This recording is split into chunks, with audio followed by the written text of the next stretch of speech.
Un autre regard sur la bipolarité. Il n'y a pas de honte à préférer le bonheur. Par Benjamin Némopode, lu par l'auteur. Chapitre 1. Un coin en enfer. Ce livre sera pour essayer de me soulager, un témoignage que peu voudront entendre pour cela. La souffrance fait peur, la souffrance fait fuir et la souffrance rend les autres souvent très lâches. Ma destinée est liée à ma maladie. Je suis le jouet de cette maladie en quelque sorte. Elle m'a plus fondé, je pense, que n'importe quoi d'autre. Je suis bipolaire type 1 pour ceux qui connaissent, et s'il faut trouver un début, je dirais que cela a commencé à l'âge de 20 ans. Enfin, 20 ans est l'âge où la souffrance est devenue explosion et enfer. Je venais de vivre une relation amoureuse. Elle avait 17 ans, elle était belle et elle m'aimait.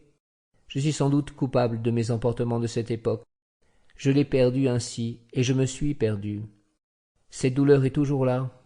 17 ans après, j'ai aimé de nouveau, mais elle est toujours restée, cette douleur, cette déception, cette désillusion quant à la force de l'amour. C'est à ce moment que j'ai vu mon premier psy. Je ne savais plus où passer. Je pensais en permanence au suicide, tout en pensant que cela était un peu fou, cette si forte attirance.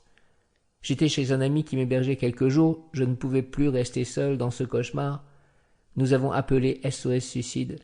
Un psy a rappelé et nous avons fixé rendez-vous. Assez vite, le psy m'a dit de lui faire confiance, de tenir, que quelques semaines plus tard, ceci ne serait plus qu'un mauvais souvenir. J'ai sans doute alors pris mes premiers antidépresseurs. Je vivais seul, j'étais rentré chez moi.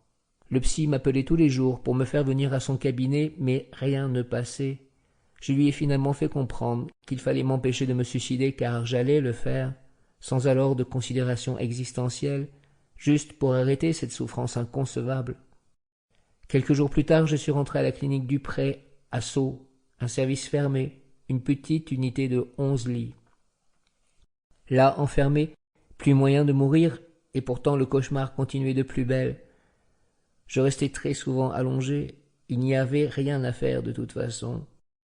J'y suis resté 4 mois et demi et j'ai véritablement connu l'enfer.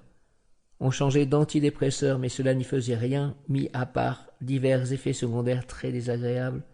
Je ne prenais pas que des antidépresseurs d'ailleurs. Neuroleptiques et anxiolytiques étaient également au rendez-vous. Je tremblais beaucoup. J'avais ce qu'ils appellent des impatiences, et au bout d'un certain temps des escarres aux jambes. Une jeune anorexique en manque de distraction s'occupait à me secouer un peu. Elle est restée, je crois, pendant tout mon séjour. L'unité était petite. Nous avions droit de fumer, mais les cigarettes devaient être demandées une par une à l'infirmière. Sample complete. Ready to continue?